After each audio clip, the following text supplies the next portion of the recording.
Hablemos acerca de la rinitis. Probablemente si eres chileno y tienes algún recuerdo del chiste de la ñoña, vas a pensar en eso cuando hablemos de rinitis. Pero en realidad cuando hablemos de la enfermedad de rinitis nos referimos a la presencia de al menos uno de los siguientes síntomas que voy a mencionar.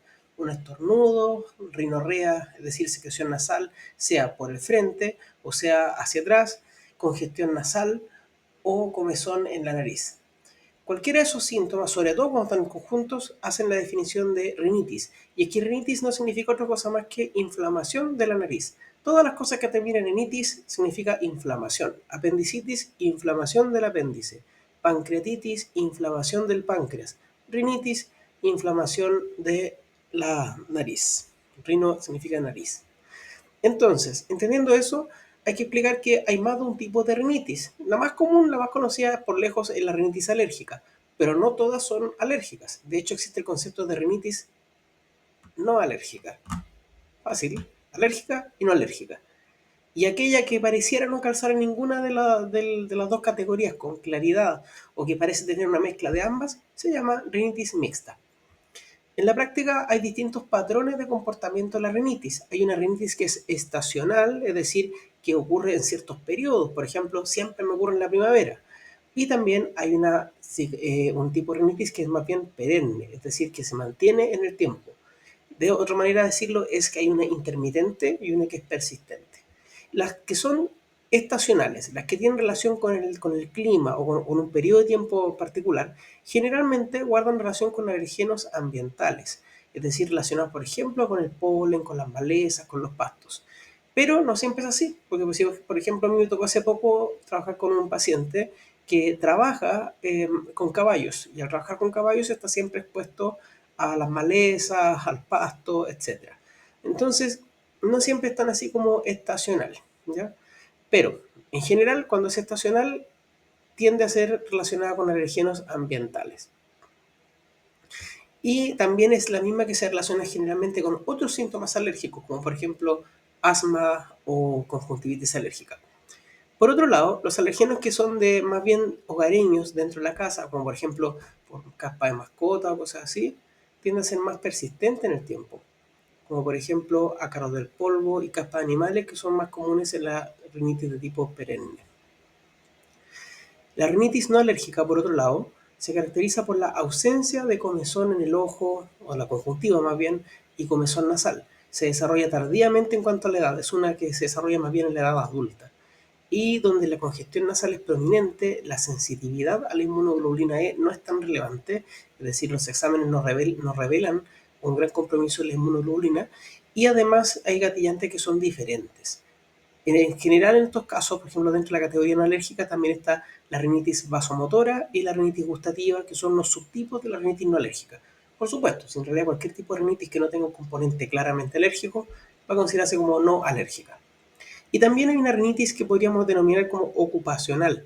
Voy a dar un ejemplo. Imagínense una persona que trabaja en un ambiente de un aserradero, ¿ya? Una persona que trabaja expuesto a aserrín.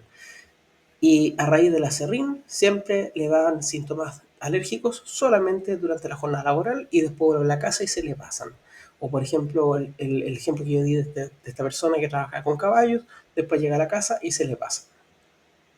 Otras causas de rinitis son, por ejemplo, el uso de descongestionantes nasales y medicamentos, anormalidades estructurales, como por ejemplo los pólipos, el embarazo también puede producir síntomas similares a la rinitis atrófica, el consumo excesivo de alcohol y ciertas enfermedades sistémicas que también pueden producir rinitis. Pero no me voy a abogar mucho a esas características porque en realidad son más bien la excepción y no la norma. Sin embargo, sí hay un tema que es poco común, pero que quería tocar antes de terminar el tema, y es súper interesante en mi opinión. Curiosamente, a veces los pacientes hacen preguntas sobre síntomas de rinitis que en realidad son normales y creen que están enfermos, pero en realidad no lo están. Y de esos temas quería hablar porque son sumamente curiosos. Son dignos de hacer un video aparte, pero para hacerlo más sencillo lo voy a incluir en este. Entonces, son en realidad reflejos nasales normales que los pacientes confunden con síntomas de enfermedad. Pero tranquilo, no es culpa del paciente, porque a decir verdad, muchos médicos también los confunden con síntomas de enfermedad cuando son en realidad normales. Entonces, el primero es el reflejo postural. La verdad es que cuando el paciente está acostado sobre la cama, es normal presentar algún grado de congestión nasal. También cuando está en decúbito lateral, es decir, cuando está sobre su costado. Y normalmente eso también genera una congestión del área donde está acostado. Y también hay un detalle súper interesante, que esta yo creo que es la más común que preguntan los pacientes. Cuando dicen, doctor, yo creo que tengo algún problema, alguna desviación del tabique, porque a veces siento que respiro por el lado izquierdo y a veces siento que respiro por el lado derecho. Bueno, eso es normal. La verdad es que el cuerpo tiene una alternancia en la vía nasal que utiliza para respirar mientras estamos en posición vertical. Una más rara, que es más probable que la experimenten personas que están lesionadas, es el reflejo de la muleta. Cuando se comprimen los nervios axilares, se puede producir una congestión nasal del mismo lado. Imagínense una persona que acá tiene una 15 de tobillo grado 3, le pasaron una bota de pollo y una muleta. Y de pronto empieza a tener secreción nasal solamente por el lado derecho, por el lado con el cual está apoyando la muleta. Bueno, ese es un síntoma normal, no es una enfermedad. Y también en presencia de calor extremo o frío extremo. No sé si se han dado cuenta que cuando hace un día muy frío y salimos rápidamente, por ejemplo, del auto que está calentito o de la casa que está caliente, a menos que viva en un iglú, en ese caso será al revés, eh, cuando sales y te expones al frío extremo, estornudas.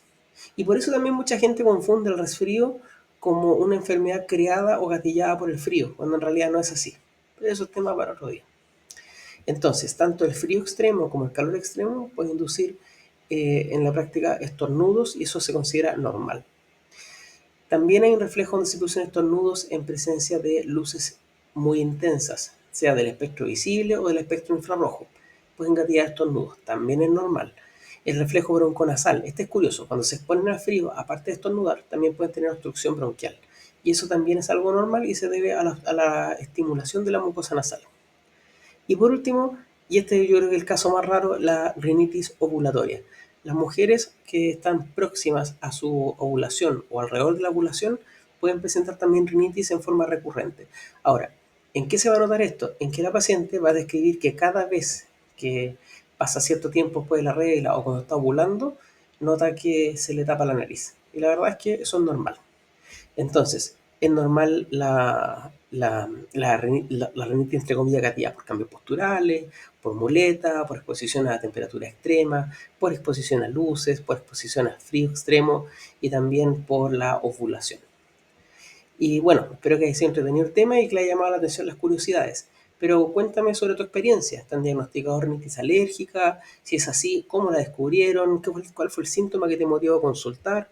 Si tienes cualquier duda sobre los tratamientos en general o sobre cualquier tema relacionado con la rinitis, no te olvides de dejarlo en los comentarios, sugerir tus temas. La idea de este canal, como lo he dicho en otras ocasiones, es crear una instancia de conversación entre un médico y los pacientes. Así que, por favor, no se olviden de suscribirse, comenten y propongan temas o sus dudas. Nos vemos.